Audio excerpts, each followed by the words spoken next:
Recent political commentary has focused on the leadership of House Speaker Mike Johnson, with some critics arguing that his authority has been constrained by his alignment with former President Donald Trump.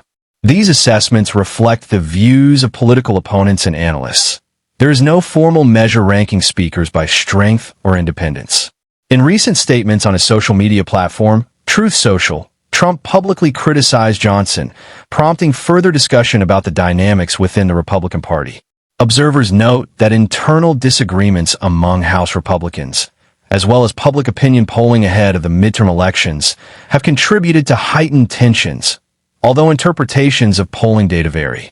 Trump has also increased public discussion of the Safeguard American Voter Eligibility, or SAVE, Act, a legislative proposal he supports that would introduce additional requirements related to voter eligibility verification. Supporters describe the measure as aimed at strengthening election integrity, while critics argue it could create new barriers to voting. During a House debate, Representative Jim McGovern voiced opposition to the legislation, questioning its legitimacy and potential impact. The broader political implications of these developments remain the subject of ongoing debate. I'm reading the bill. This is the Save America Act. I have news from my Republican friends. Americans don't want to be saved by you. They don't want you screwing up the next elections. They don't want you to make it more difficult for them to participate in the next election. And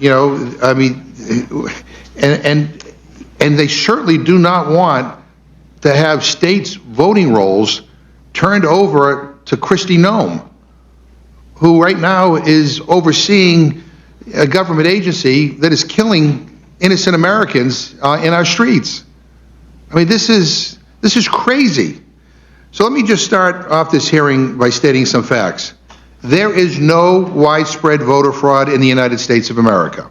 It is simply not true to say that voter fraud or non-citizens voting is a massive widespread issue.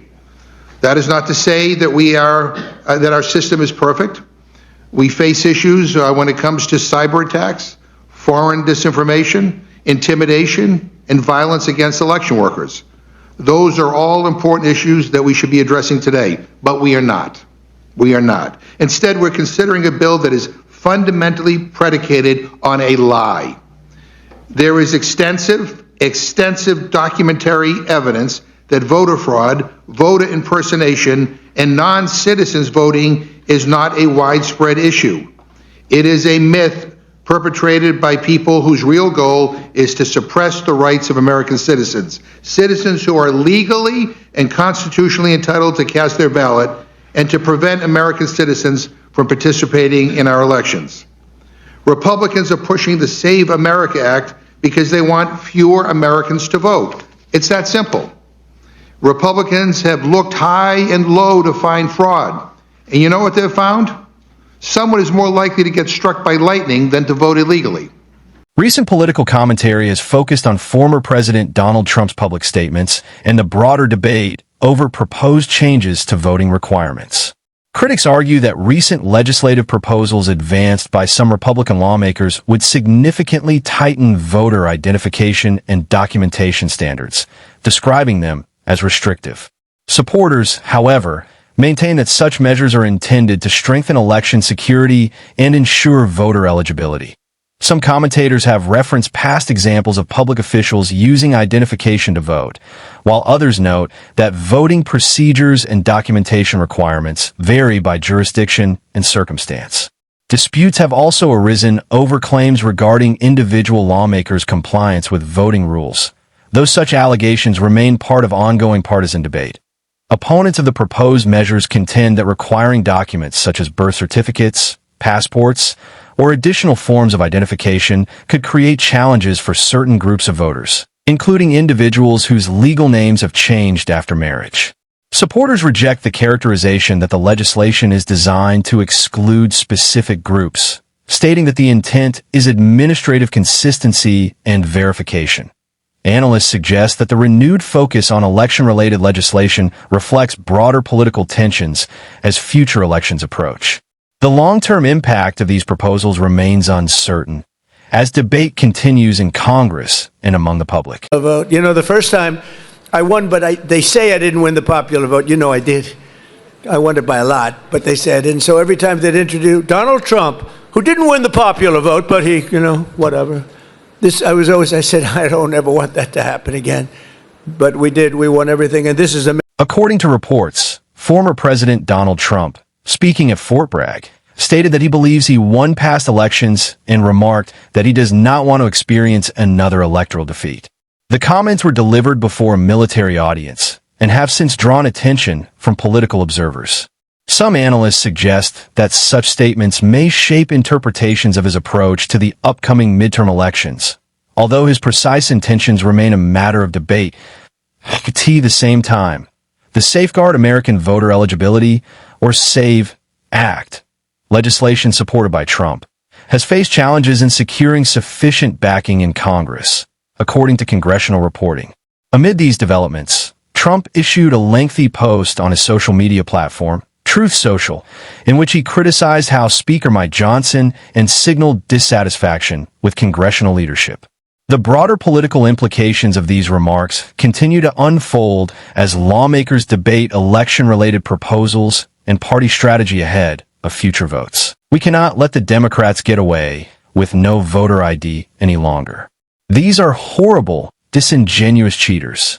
They have all sorts of reasons why it shouldn't be passed, Donald Trump said, talking about the SAVE Act, and then added that they boldly laugh in the back rooms after their ridiculous presentations.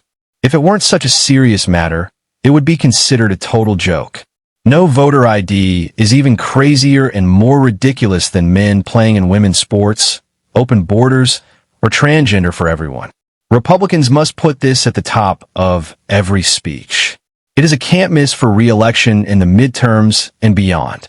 Even Democrat voters agree, 85%, that there should be voter ID. It's only the political leaders, crooked losers like Schumer and Jeff, who have no shame and explain why it's racist and every other thing that they can think of. Trump says this issue must be fought and must be fought now. If we can't get it through Congress, there are legal reasons why this scam is not permitted. I will be presenting them shortly in the form of an executive order, Trump says. If we can't get it through Congress, I will be passing it through an executive order. Quite frankly, I hope the Supreme Court realizes, as they painstakingly review the very simple topic of country-saving tariffs.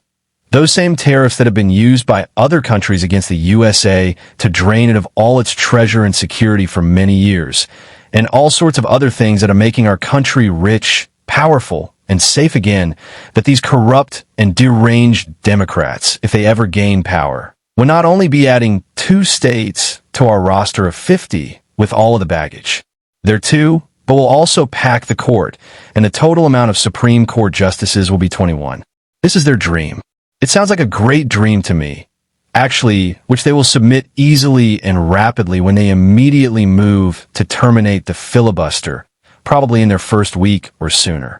Our country will never be the same if they allow these demented and evil people to knowingly and happily destroy it.